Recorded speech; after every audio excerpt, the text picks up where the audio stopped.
My shit was bad. I mean, I've been wearing hats. It's been so bad. You showed me. I was like, It's tighten that up. terrible.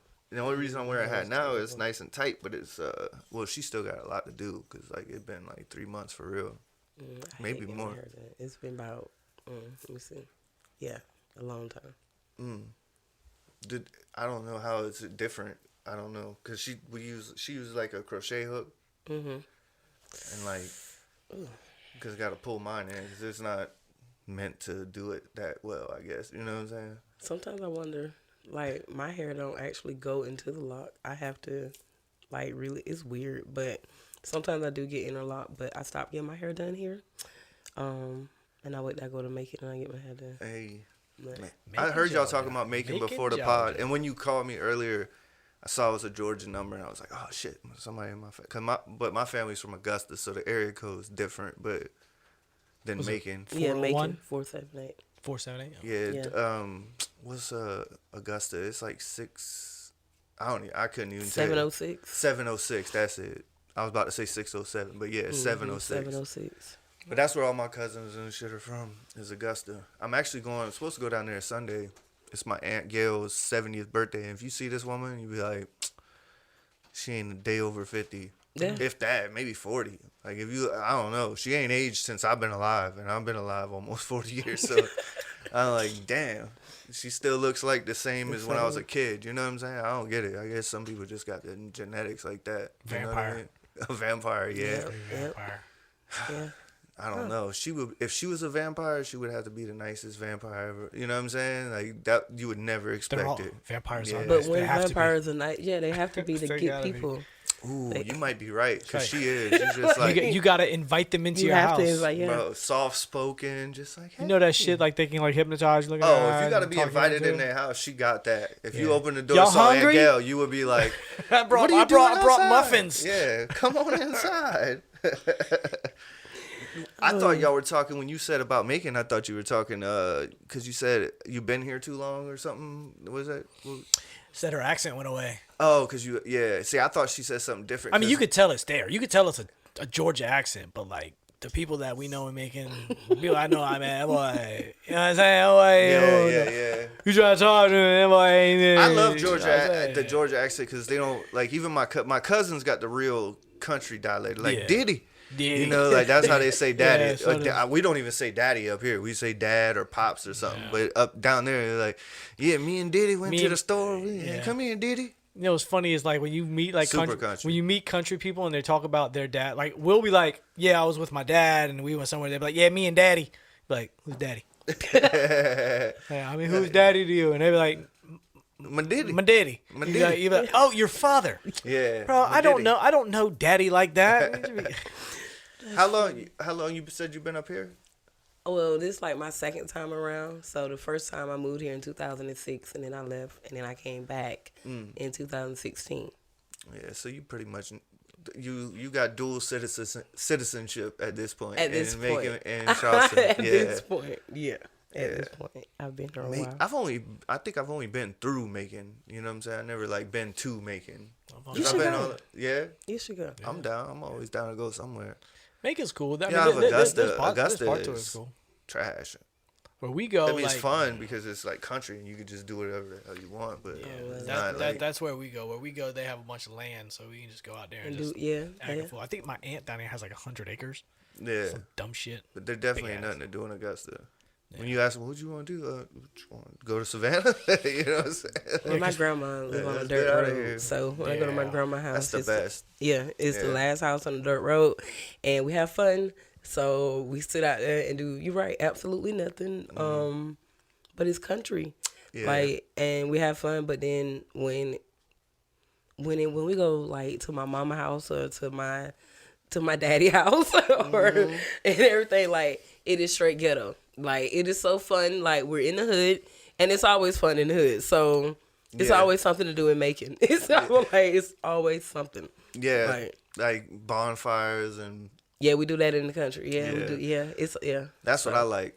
And it's just a natural thing. It's like you just come together. Like, you know what I like about Macon? Everything, when you ask somebody how far they live, up the road. Up the road. Yeah. Everybody's up the road. Right down the street. Man, that shit, 40 minutes away. That shit right up the road. So I didn't realize that till I left Macon, and then I went back home, and I was like, why the fuck it feel like it takes so long to get everywhere? Like, don't remember it taking this long. Like, it felt up the road before I left. Now I'm like, nah, it's like 30 minutes away. Like, it's not up the street. Like, it's not up the road. Like, that's like in Utahville, like where my mom and my granny and all them from, or stay. Like, it's like they talk about dirt roads like that's 3 beer road. That's 4. You know what I'm saying? Like, that's 2 beer road. That's 3 beer road because take 3 beers. It takes 3 beers to get down that road. You know what I'm saying? That's funny.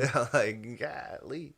That's funny. But I'm gonna kind of like mix like that too. Like, I got a lot of country family, and like I grew up on the lake, so like up there by the Utahville, Rocks Pond, and all that. Like, we were up there like every weekend, going out on the damn pontoon and shit like that, having bonfires and taking golf cart rides, like, you know, like dirt road country shit. And that's when we was at our grandma's house. But when we were at home, we were going to the gym, like going up and down the street to the gym. We were walking up and down the street, chilling, going to our friend's house. Like, it was always this 1 or 2 houses in the neighborhood that we would all migrate to and just hang out there. And it was just like, I don't know, like it was so different. It was 2 different dynamics, but it was balanced. So it gave you like the street and that country that you like.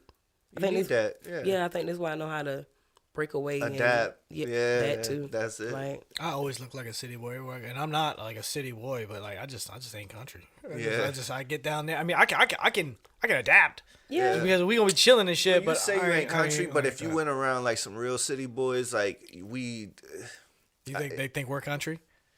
I mean, if you like applied what you know versus like what a city person knows, you know what I'm saying? Like you can bait a hook and catch a fish and like do country shit. You know what I'm saying? Start a fire like a real city folk that ain't never been. You might not want to, but I'm saying like you know how when you're from the country, when you've been around country folks. Like, you see some of these city folks and they don't know how to like do any of that shit. That's when you know you real city, when you like don't even have you can't fish. Can't start a fire. Ain't nowhere to catch fish in the city. What are you talking about? Like, oh, y'all don't have electricity? Like, nah, like we don't need none of that shit. A little gas on the fire. Yeah. You know, it's weird because like my mom, like, we've talked about this before. My mom's from Kentucky, and she from like backwood, rural outhouse Kentucky type shit. Like they really had an outhouse in that joint, and but we don't fuck around with that side too much. They way too country. They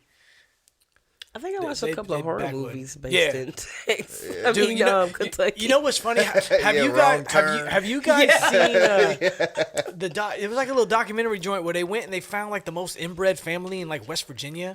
Ugh. Have y'all seen this shit? Yeah. I mean, these motherfuckers don't even talk; they bark. Weird shit. They're all fucking twisted like hills have eyes looking motherfuckers. Right? I feel like if I am gonna go to hell, it's some things I'm just gonna that's not gonna be on the list for it. So I choose not to watch that because I'll laugh. Oh, it's fucking crazy, dude. But the reason I bring it up is my mom's last name. They're from Kentucky, which is right next to West Virginia. My mom's last name is Whitaker. Well, these old twisted inbred motherfuckers are last name Whitaker. So when I seen this shit, I called my mom directly, and I was like, "Mom, hey."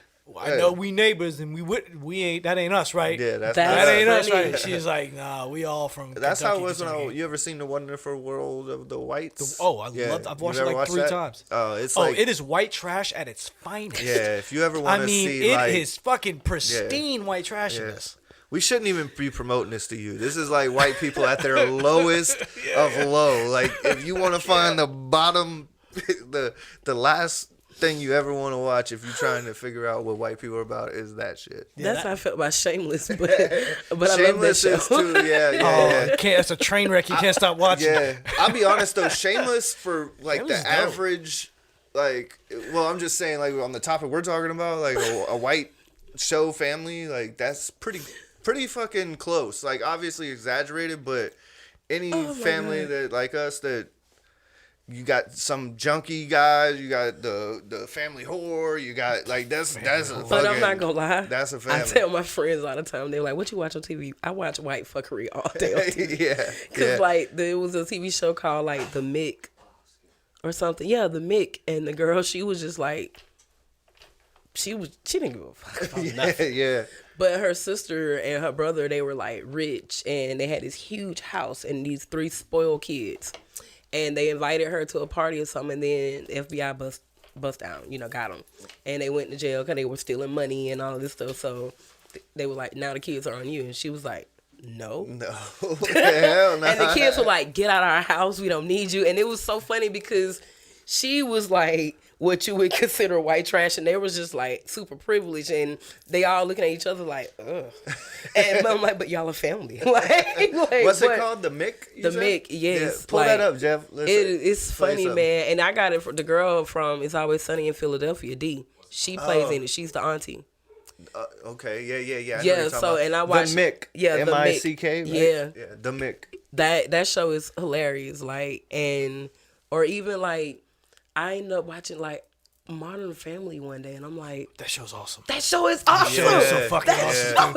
It's one of the funniest, it's like one of those shows to come out in a long time, dude. Yes, that show is awesome. This is what you're talking about. Phil Kingsley. I haven't seen my sister in years. I'm just trying to make a good impression. Yeah, well, you're gonna spook her. I need the cash, okay? I might have to sell my hair. I gotta watch it. Listen, she's horrible. Alright, we don't want to get cut off.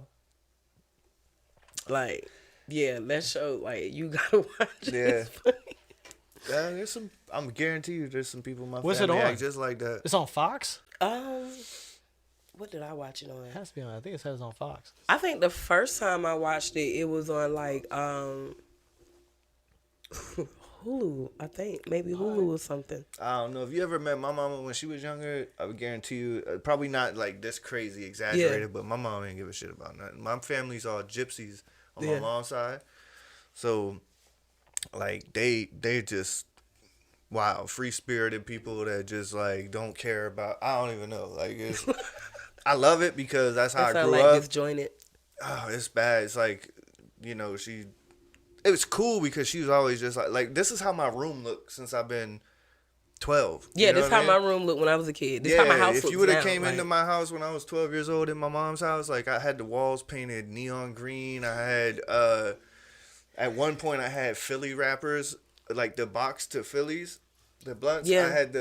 I would cut out the front of them when they had all the flavors and shit. Yeah. So I would take the front of them and I made this whole wall of Philly, just the blunt covers. That's funny. My mom, she allowed it too. So I collected magazines, and I had Vibe magazines and Source magazines and Slam magazine, and I would put the covers really close to each other, and my brothers and I would take pictures and stuff in front of them. Hell yeah!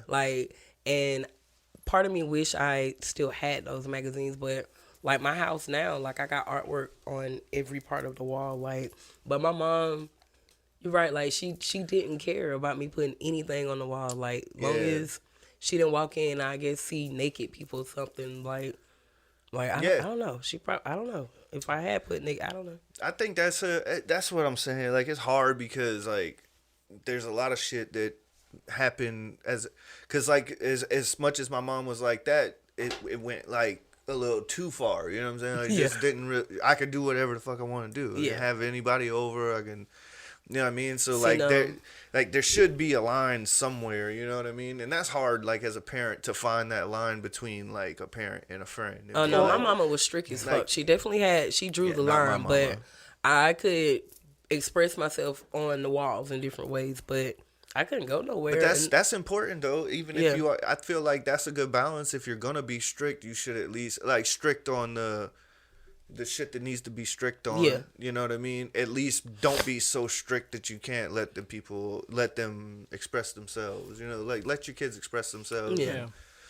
To an extent, you know, like especially like this is a room. It's already like you're already setting boundaries. Like it's a room. It's literally like. If this is the boundaries I have, why can't I do what I want inside of this boundary? You That's know actually how I got into poetry. Like trying to communicate with my mom, and trying to find that balance because my mom played basketball. Like, she was heavy into sports. She still is. And I could care less about basketball or anything. Like, I don't care about none of that. I read my books and I wrote my poetry and stuff. So it was quite difficult to find that medium for a very long time. So I would write letters and poetry to communicate with her. But that's so crazy. That's how I communicate with my mom. Like, we never argued. We would write. I don't know if I said this on the pod, but that's what we would do. Like, we would never like verbally argue. Yeah. Like, I would write. I would wake up if we had an argument or something. Like, and I just said we never verbally argued, but it was like if we had a disagreement or some shit happened that we didn't like about something, we wouldn't like argue right then. You know what I'm saying? Mm-hmm. So I'd wake up the next day and I have like a letter next to my pillow, you know, and it'd be my mom. Like, I love you. I don't agree with this or that, and sorry about this and that. Like a detailed, not detailed, but like, I guess, yes, detailed, but it not was your like, way of communicating. Yeah, but it wasn't like all formal. It was just like we were talking, but this is like you get it out, and then I would write a note and give it back to her. You know what I'm saying? Yeah. Then as I got a little older, like you said, I would write poetry and Yeah, so that's exactly how that's how it started. But like for me, it kind of bled into like other relationships when it came down to actually like be verbal about things. Oh yeah. Found it kind of hard because I'm like, I can write you this letter or this poem, and guys was just like, no, open your mouth, use your words, and I'm like, I don't know how. I've noticed that our generation does it via text message. That's the way they communicate. Yeah. And I found myself guilty doing it too. Like, damn, I open up pretty good just texting it, but I don't like doing it that way, really. Yeah, because sometimes people can't read. Okay. Like they can't, like, because that's what you need. I know what you mean by that though. Yeah, you need not the like commas. they can't, Not like they're illiterate, but they can't. Yeah. They can't feel what's being said. Yeah. Yeah, or they're not. It's like they'll misinterpret what you're saying. Yes. Because they'll think that you are like saying it with an attitude, but they don't. A lot of people don't pick up like that person's social cues. You know what I'm saying? It'd be like, okay, if you text me, it's like me and you are talking. You get what I'm saying? Oh yeah, I know. I've talked to you enough to know, like, when we talk, when you say, you can just text me something and I know instantly if he's like, if this is a joke or if you're like, if it's a serious matter. You know what I'm saying? Like, but however you word it, I already know. But some people are just like, they don't have that like social intelligence to be like, then they take you wrong. You know what I'm saying? Where like, you're like, hey, you want to go do this? And then like they text back and you're like, nah, not really. And then you text back, hey, quit being a bitch. And then they're like, don't call me a bitch. Yeah, don't call me a bitch. And like, you believe you call me a bitch? And it's like, oh man, like, yes, that is one time we was our last guest that was on, his name's Derek. Me and Derek were sitting around and he was on the phone with Michael, and Michael was like, man, y'all come over here or whatever, let's party over here. And then Derek was like, nah, man, we just gonna chill. Michael said something like, "Man, you a bitch," whatever, and he just hung the phone up. And then Derek hung the phone up, and he sat there for like 2 minutes. He's like, "No, fuck that, yo, I'm calling him back. I'm gonna say something." I was like, "What did he say to you?" What happened? He said he called me a bitch and hung up. I was like, "And you about to call him back? Like, let's go over there." Yeah. Stop being such a bitch. Yeah. Let's fucking go. You about to call him back? You're proving you're a bitch.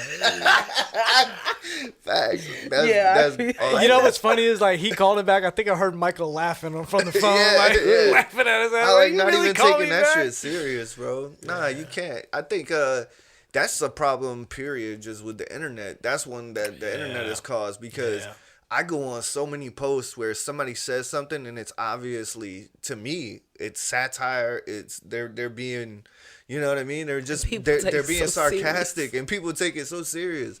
And then to me too, like it cracks me up when like you see something and like I instantly know this is a bot. You get what I'm saying? Like, this is somebody that's literally just trying to invoke somebody's, you know what I mean? A troll? Like, a troll. Yeah, you know, it's a bot. It's like this person has no connection to this argument whatsoever. They just want to make some side just mad. Want to see the world burn. You get what I'm saying? Like, it could be politics some or of whatever. those are so funny, though. It's just some of the people are so quick with it, dude. They are, but what I'm talking about is all the people that fall for it. Like, oh yeah, that makes it even better. Yeah, I'm just like, how are you falling for this? Like, I just laugh. Yeah, it's hilarious. Yeah, dude. They get so in their feelings so quick, and I'm just like, I don't know how. People are bored. They really don't have a life, and they're waiting on. They're on social media, like, all right, what I'm gonna do now? I'm gonna go outside today. Social media is outside for people, and it's just like, actually, That's a bar. Like. Social media is outside for people. Like they get so excited. It's like become going outside. Like Ready Player One. Like, yo, you want to go ride such bikes? A great movie. Yes, I love that movie. But we are. That's where we're at now. We're heading that way. I always compare us to WALL-E. You remember the end of WALL-E? Like a whole half of the movie, it's just a robot, but then he goes up into the spaceship, and everybody's just a bunch of lazy people on electronics. Yes, like that's gonna be us. That's pretty much like, cause it's like, for one, the same conversations that are had on social media while people are far away tucked in their homes will never be had face to face. And it's fucked up. And not only is it fucked up, but people are so emotional that they can't even take it. Oh, I gotta walk out. But on social media, you can see her and have this argument.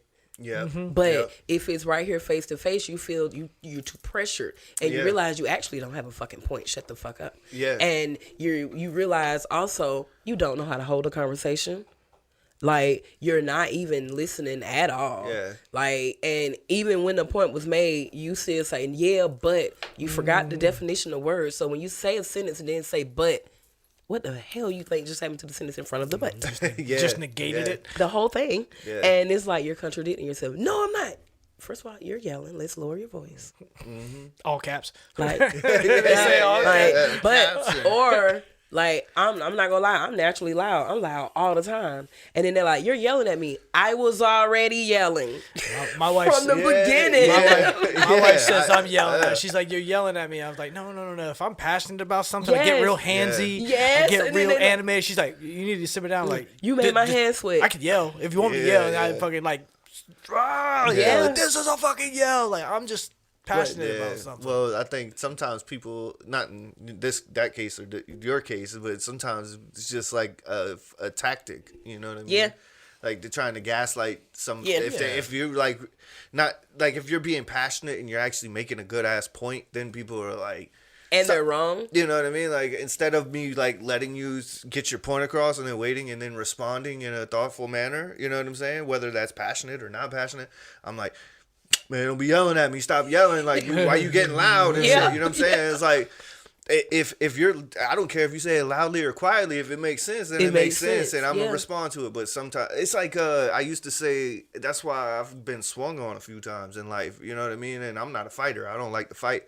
But it's just like the person that I was talking to knew I was right. And they didn't have no defense other than to swing on me. You know what I'm saying? Like, I was never like, maybe once or twice in my life was I ever just being a total dick and probably deserved it. But most of the time I was just like, you know, being myself and like not and telling you something that you didn't want to hear. And it doesn't mean that it's wrong and I deserve to be swung on. It's just you didn't have nothing to say about it. I knew a couple teachers that probably wanted to swing on me. Yeah. My God. For sure. I have a third grader. Y'all. Oh, yeah. For sure. I forgot you were a teacher. How hard is it to teach right now? I am a new teacher.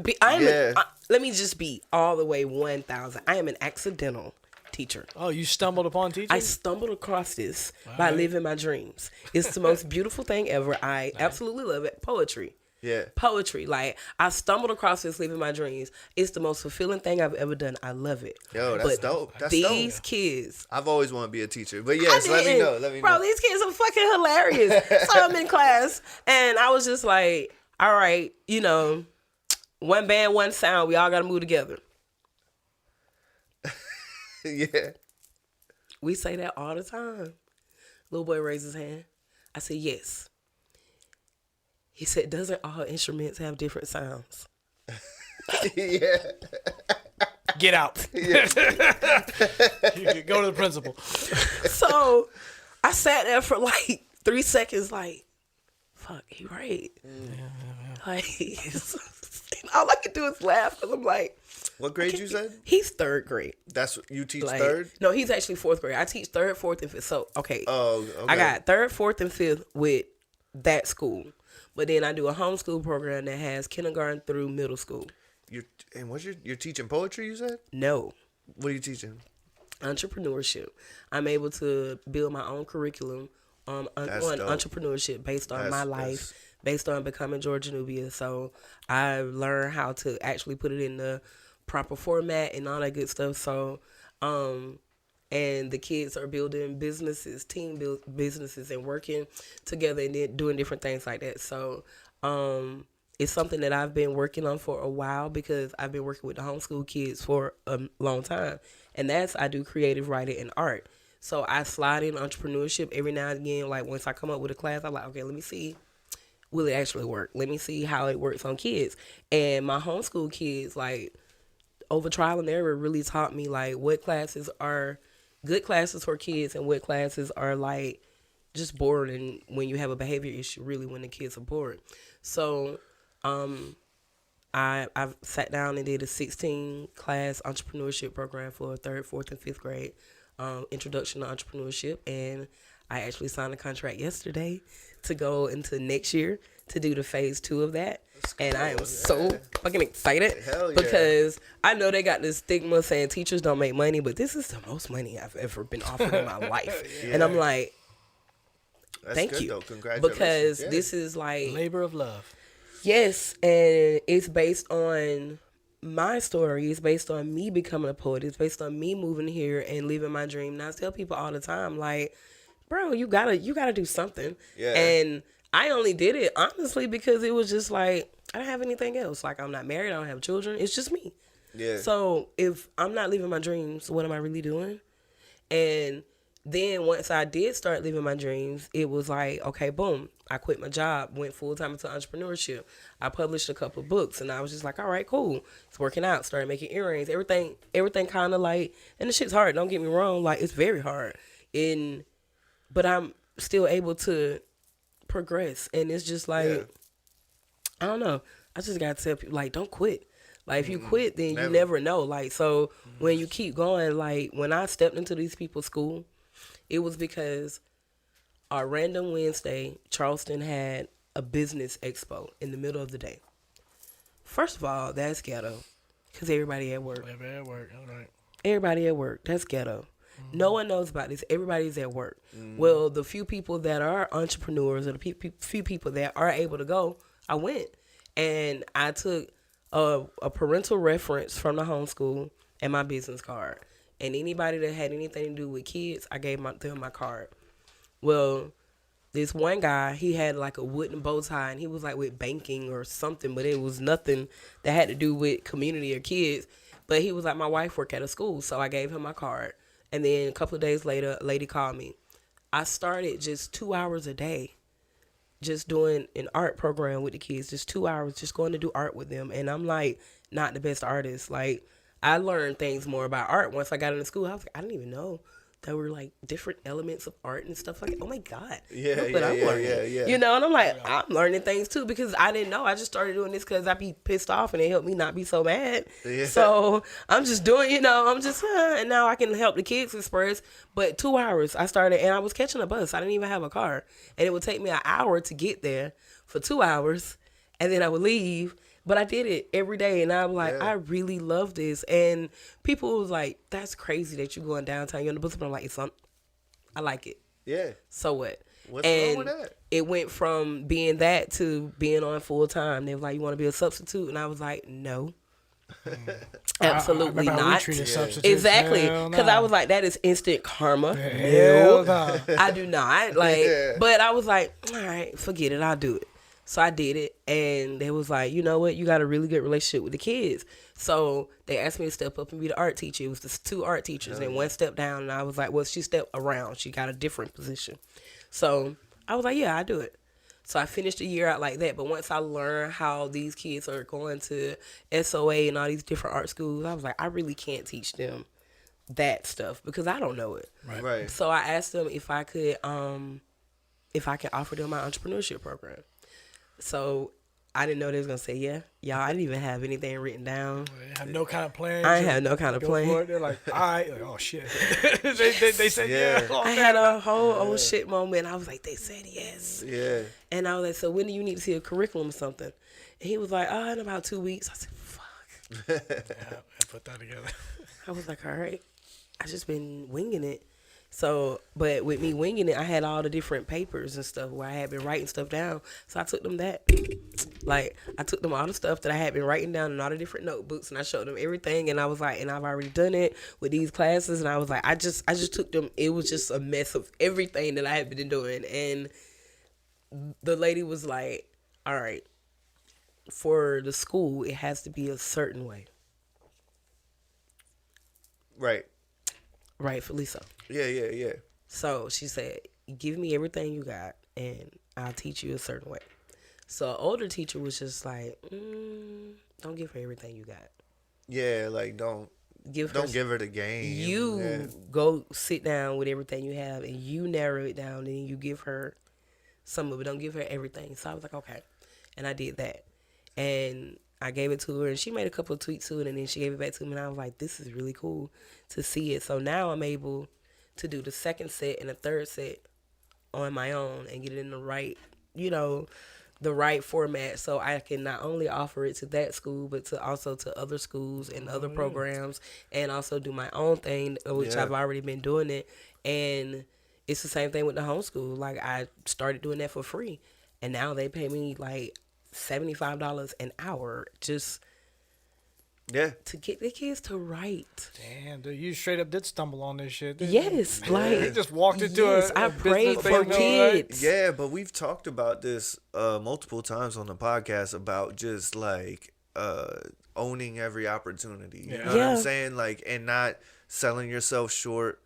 I've always been an advocate for that. Like I do shit that I'll go places that nobody else is like wanting to go. They'll be like, oh, that's just gonna be whack. You know what I'm saying? Like, what is that even?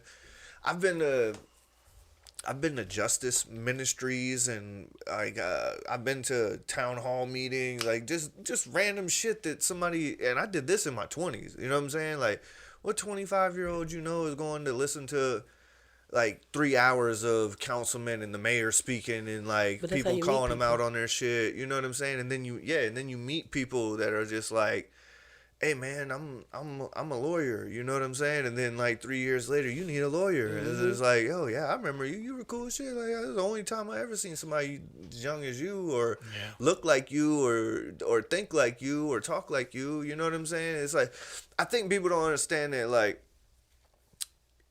They're thinking about the place and they're not thinking about themselves and thinking about who they are. You know what I'm saying? It's like, it doesn't matter where, and I'm not being arrogant when I say this, but it doesn't matter where I go.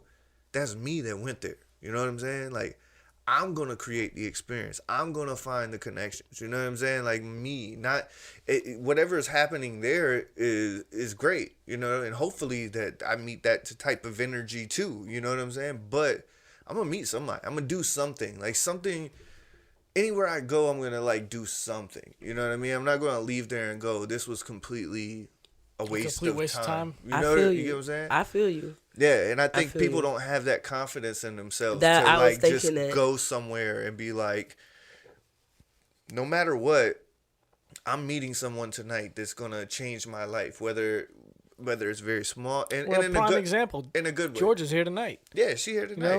We went to the thing. It didn't work out. We didn't make a total waste of time out of it. We got a couple podcast interviews out of the joint. Yeah, for sure. That is true. That is true. Yeah, definitely. I don't think people like. It's true what you said. People lack confidence, and it's like when it comes to the scale, it's self-doubt over confidence. Yeah, and people will talk themselves out of an opportunity before they talk themselves into one. And it's just like, sometimes if you're just sitting in the right space, like when I came back here to live my dreams, I was leaving North Carolina. I had a roommate also, and he was like, well, I'm going to Atlanta to live my dreams. You should come to Atlanta. I was like, I'm from Georgia. I don't want to go to Atlanta. Like, I'll go to Charleston. Charleston's the first place. That's like asking us to go to the beach. Like, hell no. Yeah. Like, shit's sandy, hot. You can't even seagull shit everywhere. You can't even, oh my God, I love the beach. It's the best Can't place. even bring a beer with you. You know, can't even take your dog. Like, nothing. Like, it's all regulated. I love the beach. That's one of my favorite places I can go. It's weird. I kind of appreciate it more as an adult. Like, I go there for, like... I like it at night. Just, when like nobody's in there, the evening cool time, it's really breeze, nice. Yeah. You know what I'm saying? The sand's all well, to go there and, like, when it's 115 degrees outside and there's 1,000 million quadrillion people there, it's like, this ain't fun. Absolutely not. And all you hear is... I can't even do it. The seagulls? Yeah, I don't like the beach during that time either. What you were saying, though, I derailed you. You were talking about something before we went... about the beach. Self-doubt over confidence. Oh, yeah, that right there. Yeah, self-doubt over confidence. So people will talk themselves out of an opportunity before they actually walk into one. And it's because they're scared. Right. And which goes back to the whole you a bitch.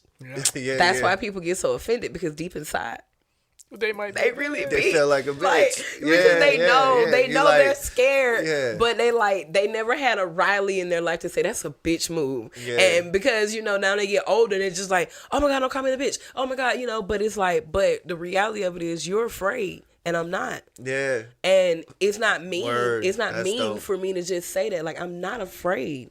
Like, and guess what? Even if I am scared, I'm gonna do the shit anyway. Because what difference would it make? I'm gonna do the shit anyway. Like, right. I'm all in. Or you're thinking too, you're like, you know how many times a day I call myself a bitch? And you mad I called you a bitch? One time?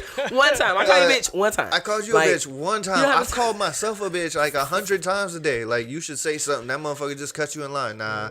And then I'm walking out the store. You a fucking bitch. Bitch ass. You bitch ass motherfucker. You know what I'm saying? Like, somebody cut me off. I'm like, I should at least pull up and be like, yo, you cut me off. And not to start road rage or...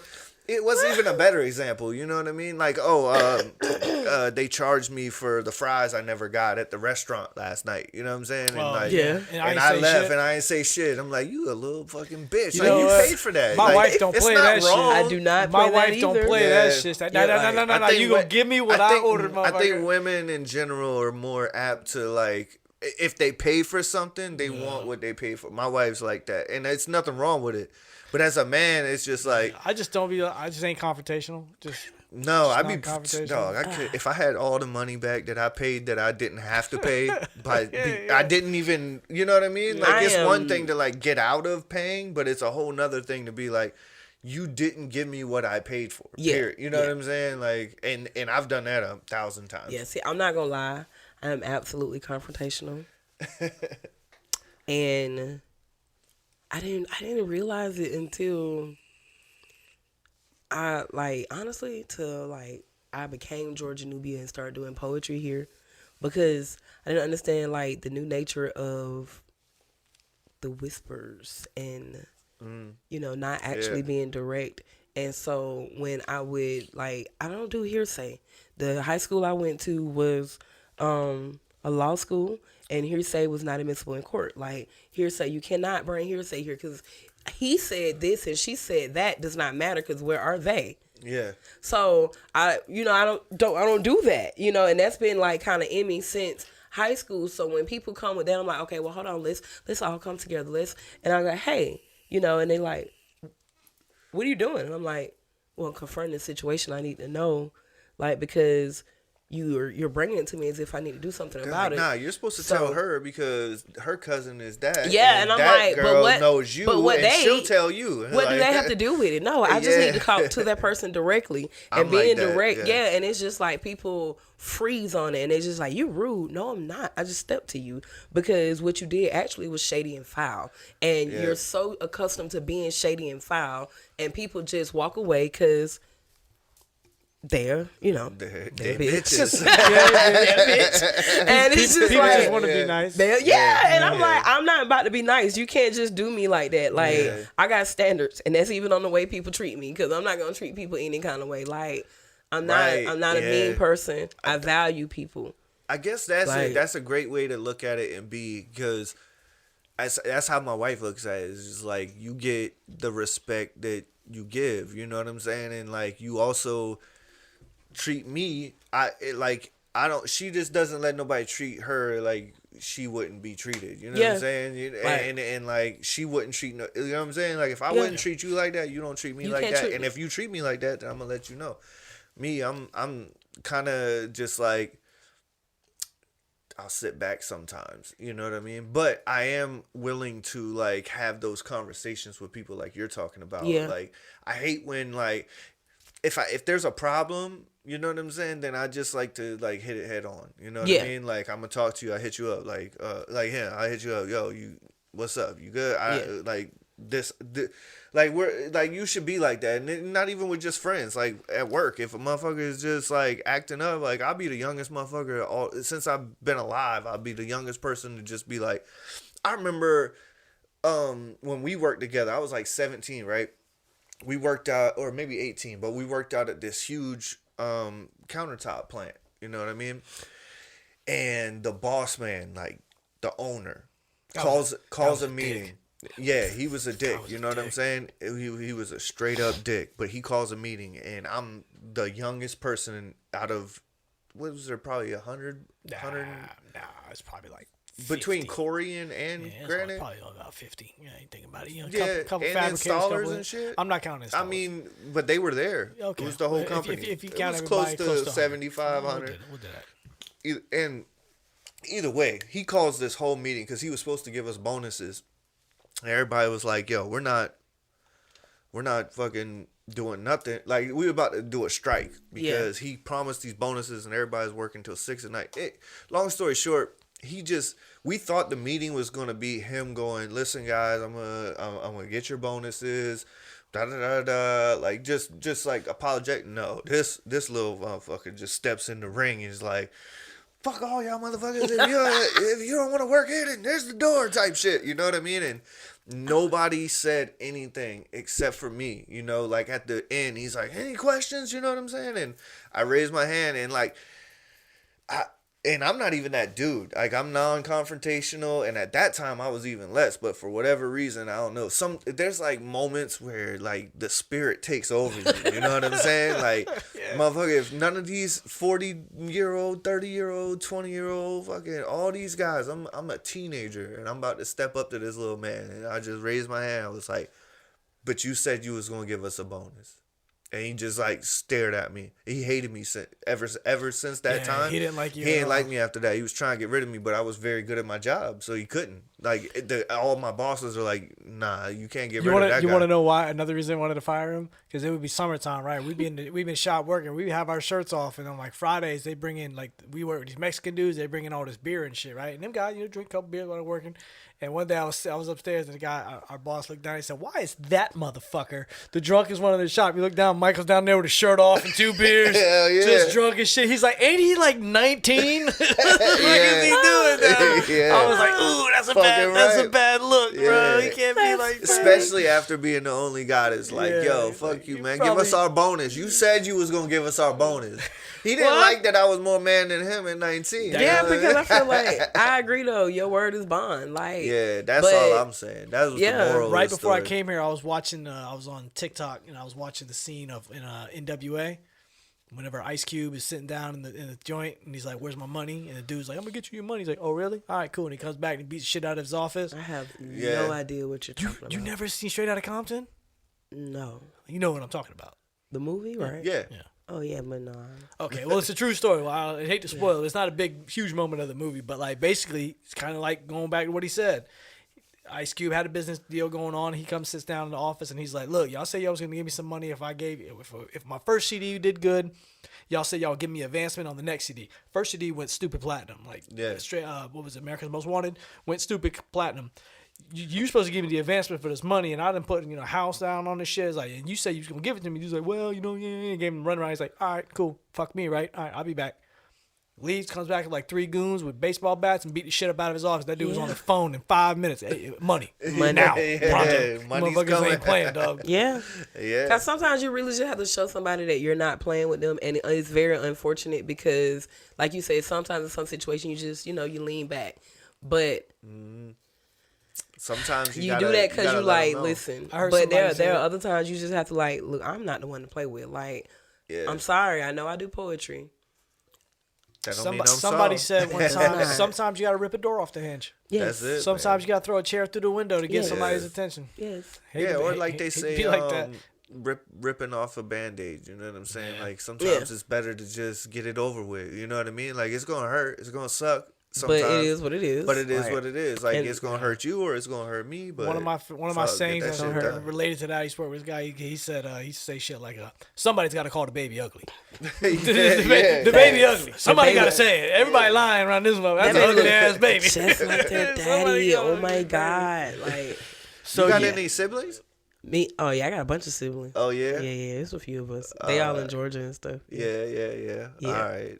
Because I just didn't know, like, what's you big sister, little sister, middle sister? I am a big sister, both? but I'm a little sister too. Okay. Yeah. So I got one big brother ahead of me. Like, ooh, but so I'm the if you oldest got girl. a bunch of, how many, like, siblings? The rest of them are younger. Like, and I have, like. So, yeah, you basically big sis. You and your brother, big sis and big bro. Yeah. That's what, that's Only time you little sis is to him. That's it. Yeah. But I tell him all the time, like, you the oldest, but why you so childish? Like, because he a boy. He yes, like he's 40 I don't something. Call him I'm like, boy. He a man. Like, but get your we shit together. We boys. You know what I'm saying? That's why we call our homies. That's my boys. Yeah. Like, cause what's the movie? Baby Boy. That's why we call our house our crib. Yeah, the house our crib. What's we call our wife? Our mama. Yeah. Hey, come here, mama. Oh, that's just that is my. We are though. We are simple creatures. You mentioned something about when you having the kids and behavior problems and boredom. Do you see a correlation between the two? Do you think that's when kids start acting out in the school? Absolutely. When they're bored? Yeah. Absolutely, because I don't have behavior issues in my class. Okay. And that's only because I allow them creativity. They're being challenged because they're 3rd, 4th, and 5th grade. So now they're thinking about building their own business. They're forced to think about branding. They're actually thinking about questions. And when they ask surface questions, I stop them. And say, nope, we need to think deeper. I even bring other people in there and they ask them outside questions. So the fact that I challenged them, like, they're trying to spell the word entrepreneur. That's a very hard word to spell. Yep. So I give them a challenge. When we come across a problem, we problem solve it together. When we have 2 kids that can't seem to have a conversation, like, I value kids so much because when they're having a disagreement, they be like, rock, paper, scissors. Yeah. Why can't we do exactly? We should do that shit all the time. You know what I mean? Like, yes. Yeah, like when y'all arguing for a parking spot, like you just get out your cars and you're like, best out of 3. Hey, it's yours. That shit's yours. Yeah, 2 out of 3. That's yours. That's funny. No, they don't even do that. They just do it one time. And that should be the presidential debate this year. Right, they walk up on stage and they like, fucking 33% chance you're gonna make it. Now that's better than. I also teach science. All right, what kind of science? Boring science. See, do you see more kids acting up in that class? My God. Mitochondria is the powerhouse of the cell. I just like, look. Just be quiet. Or just whisper. I know it's boring. I'm bored. Like, and I have thought of 20 different ways trying to make this fun. Yeah. They want you to play with fucking water. I don't know. And then when water get all over the classroom, I can't even be mad because I'm like, what the fuck? Like... Yeah, that's what I would do. 3rd graders? That's exactly water? Yeah, we get wet. We about to get wet. But it's cool. 3rd graders, I'm teaching them their the weather and climate. So it's like being meteorologists and then that's 5th grade. I thought that was supposed to be 3rd grade too. Global warming. I remember from like 3rd or 4th grade. No, but guess what though? You have those kids where their parents have set them down and it's just like all woke and open and so now they come in here with all these motherfucking questions and I'm like, ask your mama. Yeah, whatever she tells you, then I'm not gonna refute it. But I'm not gonna What's the funniest shit kid ever said or did though, like on a project or just outright, you know? Because teachers have some funny ass stories. I remember. Oh yeah. Because I remember we know a couple teachers. My cousin, basically my aunt, she's a teacher of like young elementary school kids, you know. And I remember one time like they had like flashcards they were putting up. This is like 2nd graders, you know what I mean? And it was like shooting pool or fishing. Like it would have a person and everybody fishing. Then they had people dancing, and that was what you were supposed to do, was like see it and name what the word was. and dancing came up, and one of the kids is like, "Oh, they going to the club." You know what I'm saying? And he's like, she had to hold back. That's like, funny. what the fuck? Like, they're going to the club. I think it was social studies. And it was, I want to say, the Revolutionary War. And they had these videos, and we're watching the videos, and I was like, I watched this shit last night, and I had one question. I know these kids gonna have the same damn questions. Just please, God, don't let them ask. As soon as the video ended, 3 hands went up. I said, damn, they gonna ask. I can't not call on them because I want to ignore them so bad. Pointing to the kid. Why wasn't no black people? I said, fuck. Yeah, Miss Georgia, we didn't see no black people.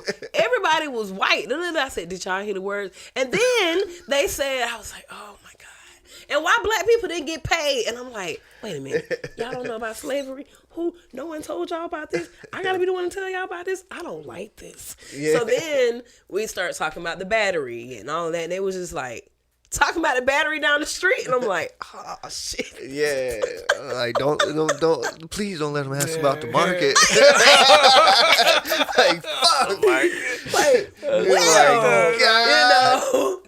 well, we had a and it's so funny because the other teacher that I share social studies and science with, she is like Gullah Geechee Charleston all day. She was like, that is a lie right here. You need to cross that out and put the people were sold. Yeah, they were not brought over here. They were taken and sold.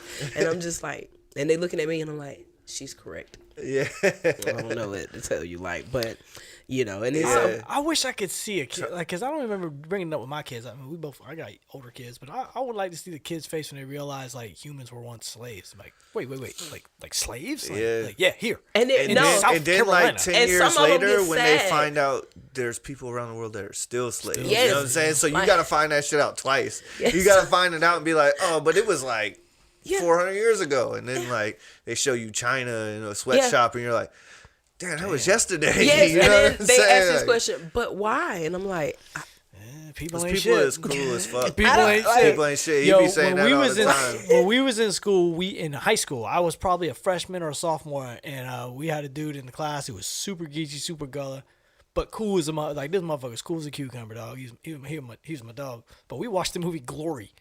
I don't know if you've seen the movie Glory. Great movie. But when Denzel gets whipped, this motherfucker comes unglued, son. He starts screaming, throwing shit around in class. Like, turn this fucking racist shit off and shit. Oh, we better shut that shit off. Teacher shut that shit off in the quickness. Like, I didn't know it was going to strike that kind of emotion. Yeah. They showed us Glory in school, and I'm like, damn, he got whipped in that shit? Maybe listen, I don't. Yeah, he got whipped. I don't remember him being whipped, but I'm not, some movies I'm not going to watch. Like, I'm not going to sit down and watch Roots. Why the fuck? Yeah, that movie's fucking it is horrible. I'm not gonna but having these uncomfortable conversations with the kids, but I got to. But I have the greatest dynamic. I've always had a problem with I don't want to say a problem with those movies, but it's just like because they need all that shit needs to be, but it feels like they're sensationalizing it to an extent. You know what I'm saying? Yeah. Like it's like you've already been exploited, like. Your ancestors, your grandmothers and shit have already been exploited. Now let's make a movie and exploit it more for money. Yeah. You get what I'm saying? Yeah. It's like, at some point, it's not my fucking dog. I ain't got a dog in a fight. Like I shouldn't even talk about it, honestly. But it's I'm just saying, you know what I mean? Like when Django.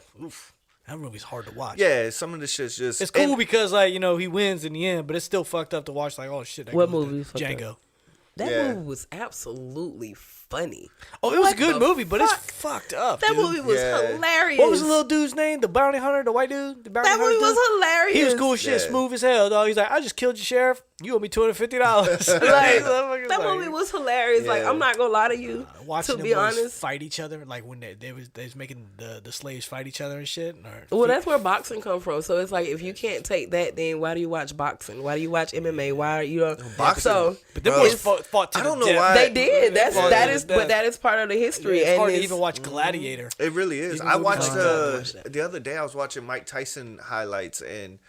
for whatever reason, that's what popped in my mind was about how where the it really roots of boxing. Yeah. Because I watched like his 27 knockouts or whatever, like the highlights, and like 25 of them is other black dudes. You know what I'm saying? And I'm like, damn, like, and the whole crowd, all white.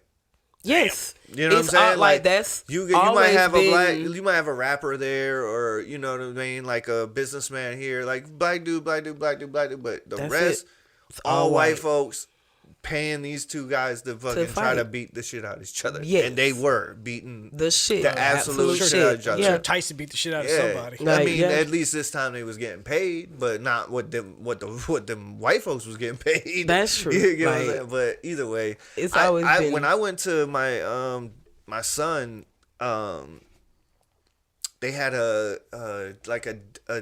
dad's read day kind of thing. Yeah. When he was a kid in elementary school.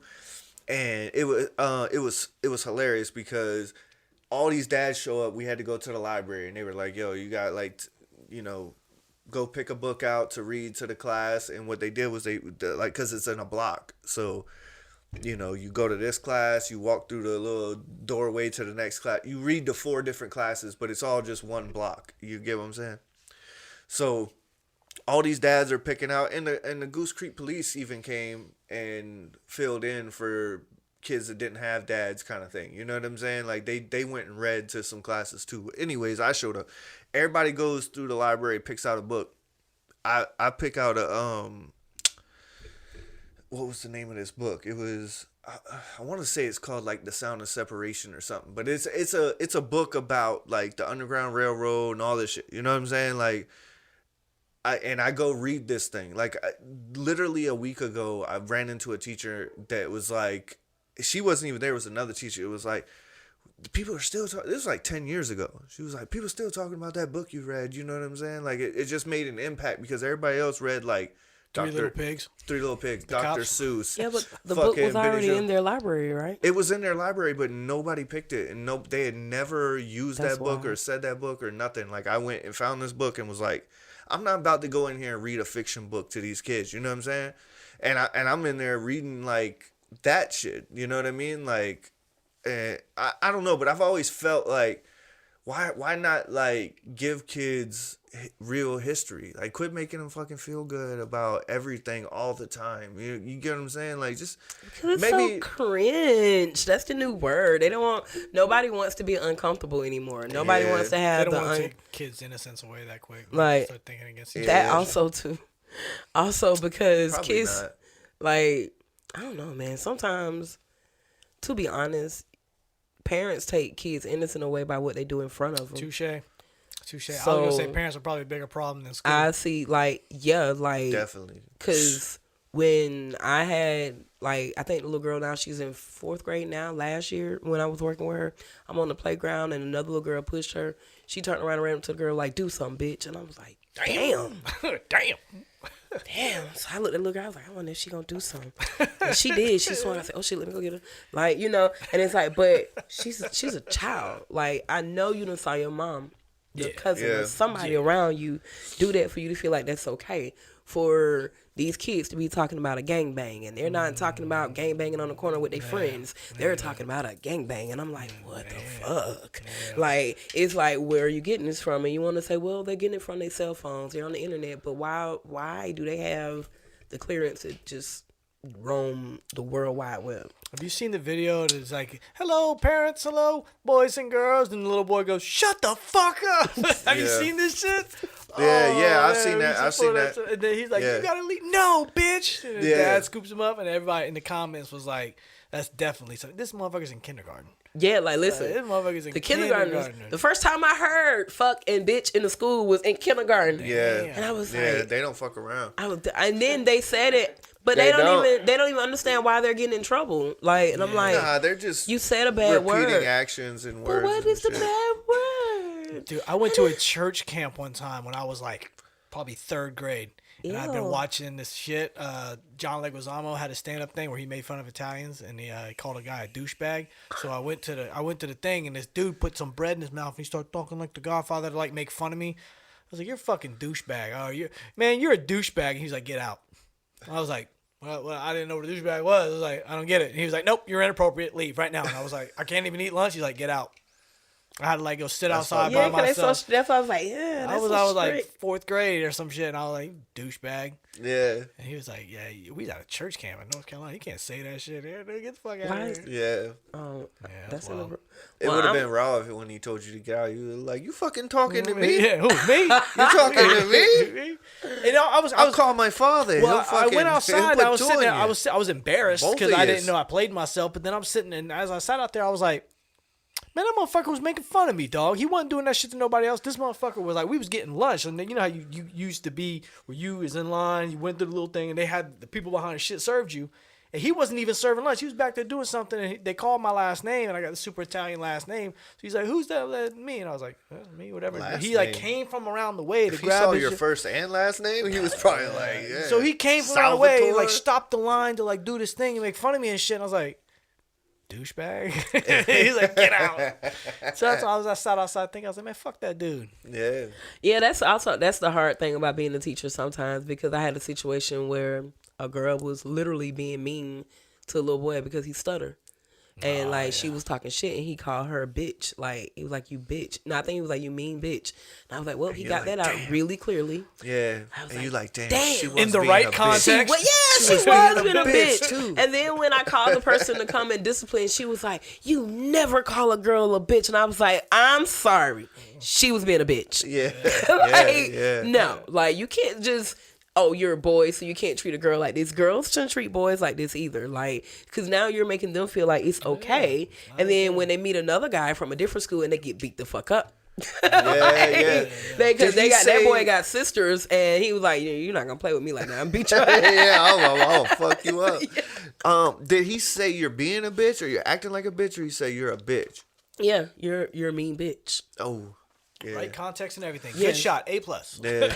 Well, I was gonna say, like, I've always looked at it like, I don't know if this is right. This is probably mansplaining, like man logic, but it's different when you say you're to a woman or a female, like, you're being a bitch or you're acting like a bitch. Like, that's not calling you a bitch.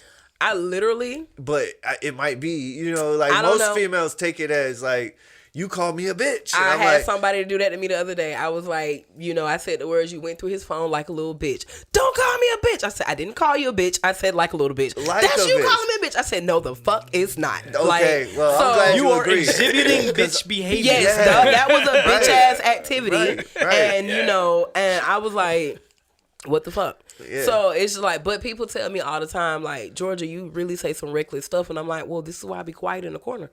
Why are you bothering me? You came in my space. I was over here smoking my weed, chilling, minding my business. You came over here bothering me. Yeah. And I looked at you and said, what? Like, you over there, I'm over here. That's what we say. You over there, I'm over here. You came over here. I can't do what I'm doing over here. Not in the fucking problem.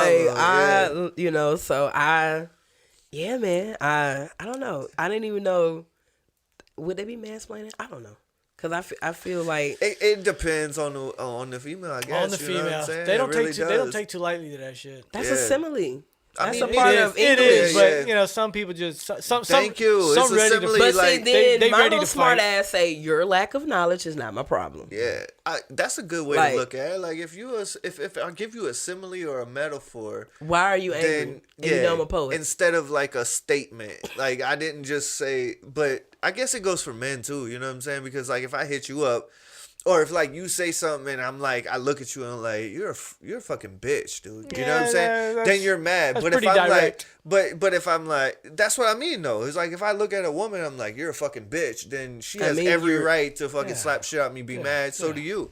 But if I'm like, if I look at you and I'm like, man, you acting like a little bitch right now. Yeah. You know what I'm saying? I mean, but yeah, you shouldn't be like. It's a big difference. Oh, I'm a bitch now. I'm a bitch but some now. people just looking for some like people looking for the fight. You know how that shit. That is true. Some people just lack of confidence, like we said. Lack of confidence. Especially if they already there and you say you acting like a bitch. It's like, well, if you're smart, you be like the friend you talking about where they like looking through the text and you being like, oh, that's bitch activity. Like, you acting like a bitch. And like, if you told me that.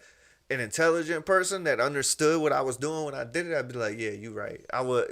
You right. But I had to get on my bitch shit. Yeah, she didn't. She was pissed. But that's Don't how call they me a should be. bitch. And I'm like, I thought, yep, they should have been like, yeah, fuck yeah, I went through it. Fuck that. Facts, I'm gonna get on my bitch shit. Own that Own shit. it. Yeah.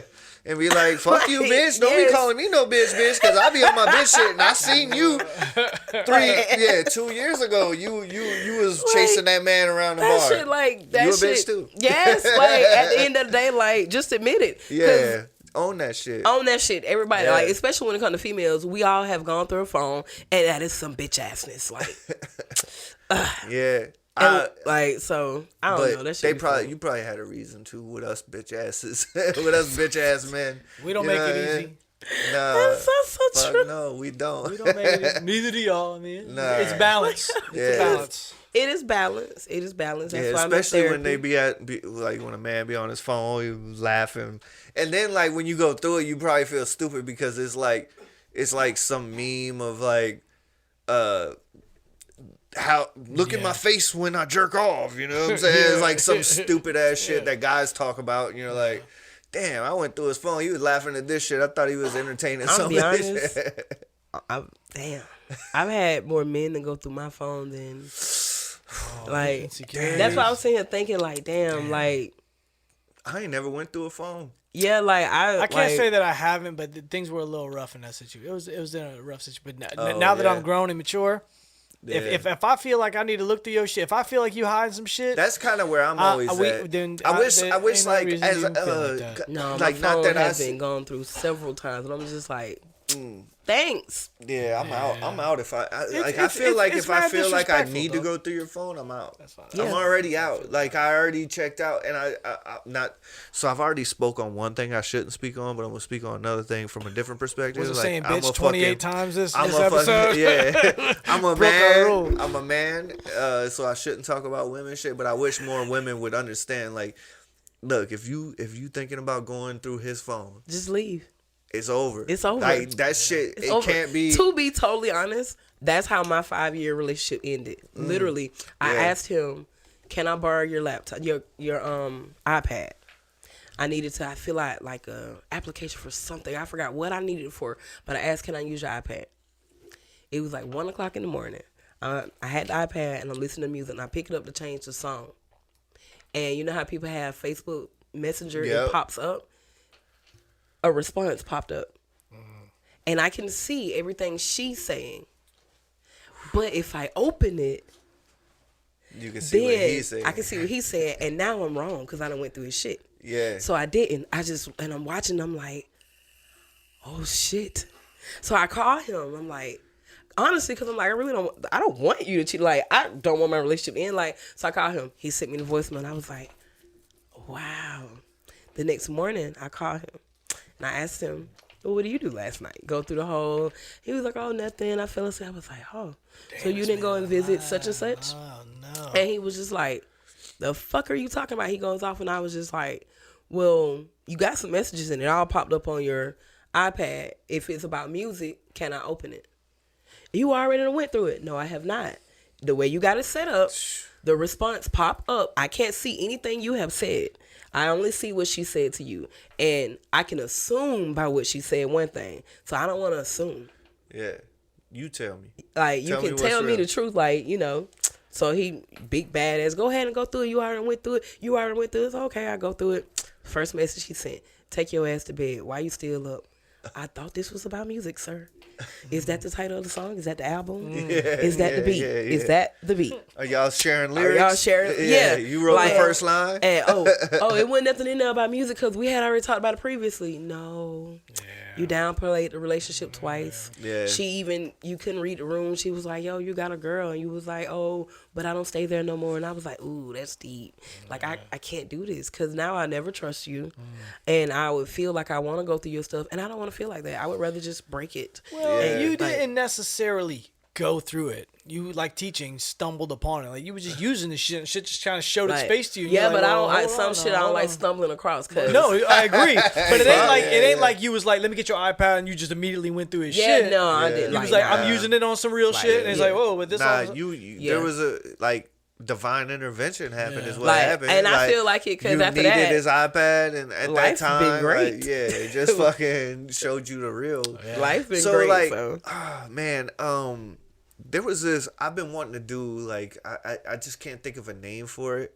And next week you could be ready for this segment. And I hate to put you on the spot for this segment, but I want to find a name for it. But I want to, because we always talking about like jokey or messy shit, and I want to have like a moment in each podcast each week of like a positive thing that happened, whether it's some shit you saw on the internet where like this fucking guy lost 400 pounds, or something happened to this kid, you know, he got struck by lightning, and then like 2 years later he like hit the game winning shot at the I was about to say, you get what I'm saying? That like story like, up. I was about to say, like a feel good I want to come up with a name for this segment, but y'all could think of, or you could think of, help me think of something, because I was like, I wanted to call it like Feel Good Fridays, but we shoot this shit on Thursdays, you know what I'm saying? But some kind of little catchy name for it. But I'll put you on the spot. Like, what's something, when you're a teacher, like, we've asked you, like, what's some wild shit a kid said, or what's it? But what's, like, a really good moment that a kid learned something or felt something or told you, thank you for what you do? Like, that type of thing. You know what I'm saying? Where you saw a kid just really flourish and find their self as an entrepreneur or as a student or whatever. You know what I'm saying? Let's see what I got in my pocket. They write you letters and shit? They write me letters. Yeah. See what I'm saying? Here's this one.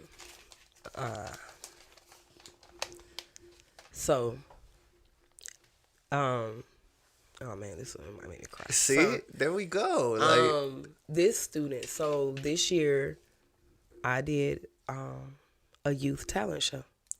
Nice. I did at Pure Theater, and one of my homeschool students, she told me, she was like, Miss Georgia, I can sing. So I was like, okay, practice. Because once you get on stage, it's something different, you know, but practice. So I told her, she was like, am I going to be the only person? I was like, no, I have other performers. The other performers backed out. So I was like, shit. Now you got to go it alone. Solo, dolo. But I went as, you know, I performed. And I had another friend of mine to come. He was a poet, so he performed. So I had told her, I was just like, if you don't want to turn around and look at the crowd, you can turn your back to the crowd. And if you want me to stay on stage with you, I will. So she was like, okay.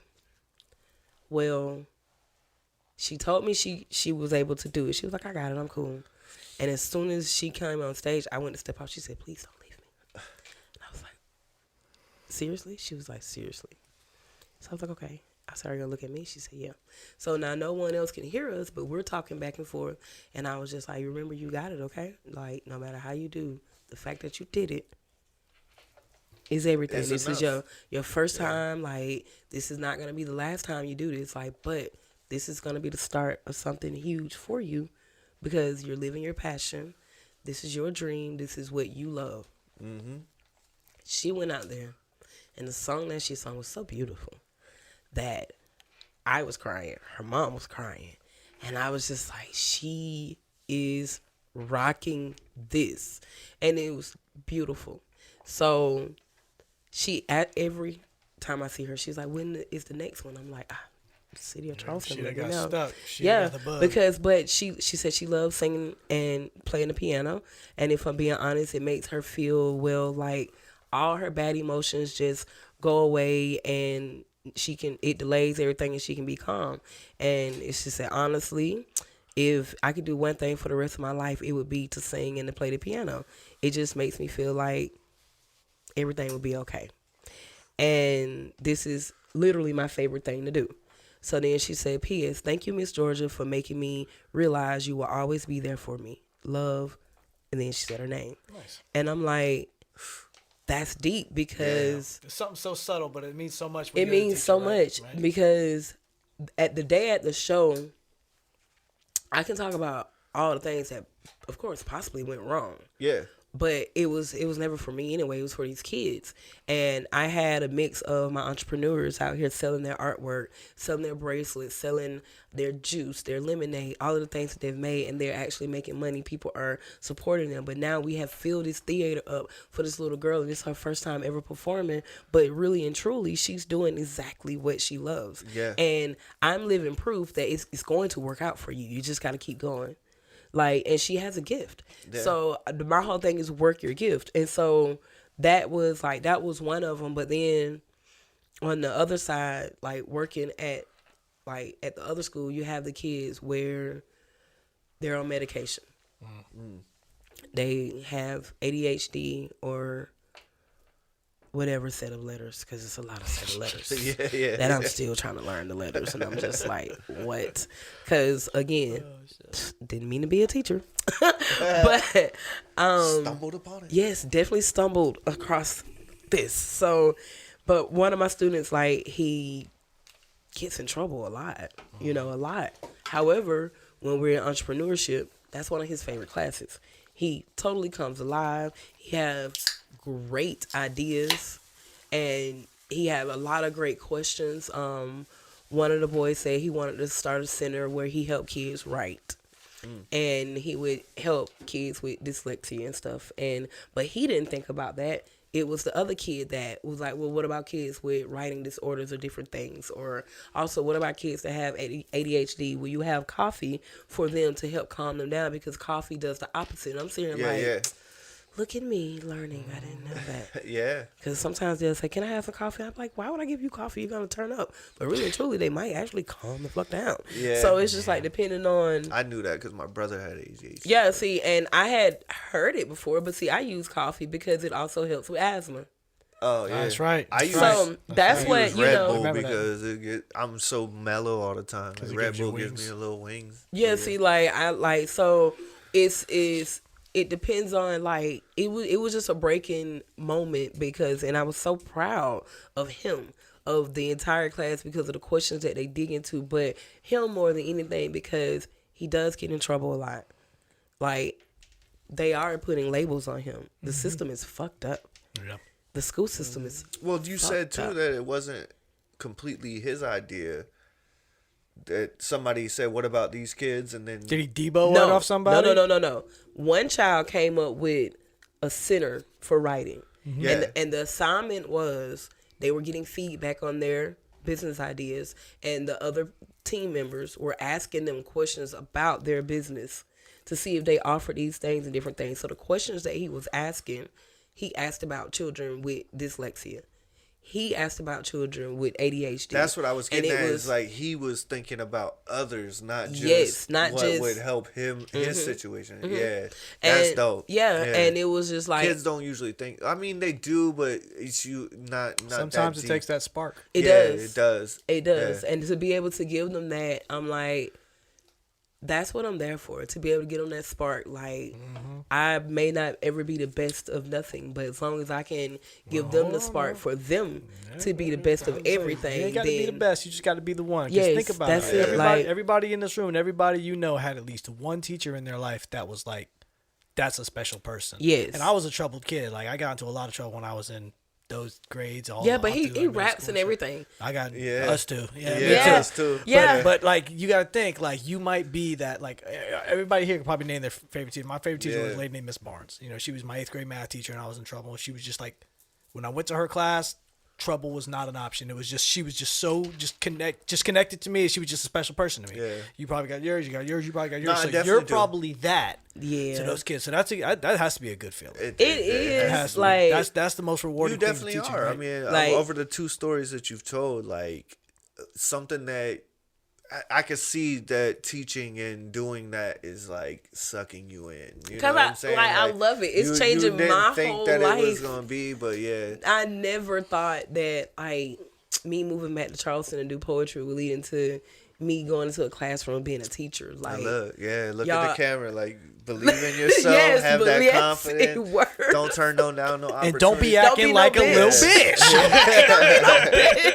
Well, I know you. So before we kick off, I know you just started the tour. Is there anything that you want to tell them? Like, that's your camera. If you want to drive it home, or you can just look down. I mean, you got to follow me on social media. Yes. Like, you follow me on social media. I'm definitely gonna tag all your shits on the post. And you will see I'm on the Hello Queen tour. I'm actually going to St. Louis next. The goal is to get to Chicago this summer, but for my showcases that's coming up in Charleston, as soon as you put me on the spot, I'm like, I have forgotten them.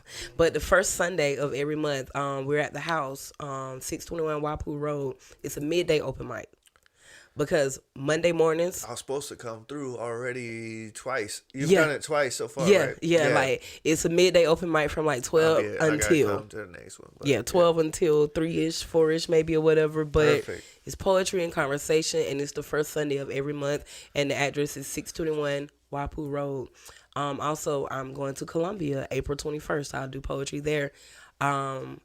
It's like a sundress and sandals thing, and then coming up April 13th, it's a singles and mingles thing that I'll do poetry for, which it's gonna be fun. I've never done anything like that, so I'm intrigued to see how that's gonna turn out. And the North Charleston Art Festival, I'm on the docket for that for May the 3rd. May the 3rd, I'll do that. And Carlos with the poetry show. I'll check them out when I come back. Not this one, because I'll be in St. Louis, but for the next one, last Friday every month. Yeah. Out at what's the name of that place? Quesara. Yeah, on Trolley Road. Yep. So I'll be sharing all of them, and I'm out there, so y'all check those. But I'll definitely tag Georgia. All her socials, y'all please go follow her. You see how and vote for me. Vote for her. Oh yeah. Yes, the Charleston City paper. Let me tell you, vote for me. Yes, or vote for Joey. Vote for one of us. That's why you saw me look at the shirt, because that's what I was about to say. It's so dope. This is how dope she is. She's nominated, and another poet that's nominated, Joey, my boy. Y'all know Joey. Word. Lights on. She's wearing his shirt while she's nominated, because that's just how dope she is. Like, you know what I'm saying? Dope. Like, I just like. But you know what I mean? Like, who would do that? Who would promote an artist that she's like going against? I didn't even think about that. While she's putting out a podcast, like promoting your shit, which deserved to be promoted, but that's just how dope she is. Like, she's wearing somebody that like she's asking you to vote for her, but she got her homie on her shirt and you can vote for him can vote for as well. So, create 2 email accounts and vote for both of them. Yeah, you know, I already voted for both of them, because I got 2 email. I got 3 email accounts. They gotta battle for that third vote. Word. We gotta have a slam for that third vote. But before after this, y'all see her.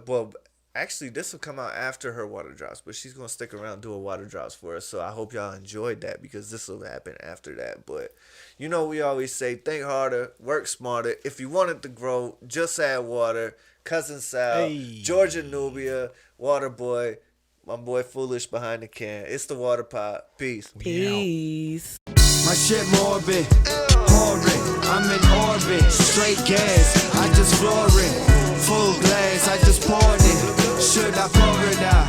Trying to sort it out. Stretch this music like accordions. The whip of DeLorean. Your shit got some corn in it. You born, I was born with it.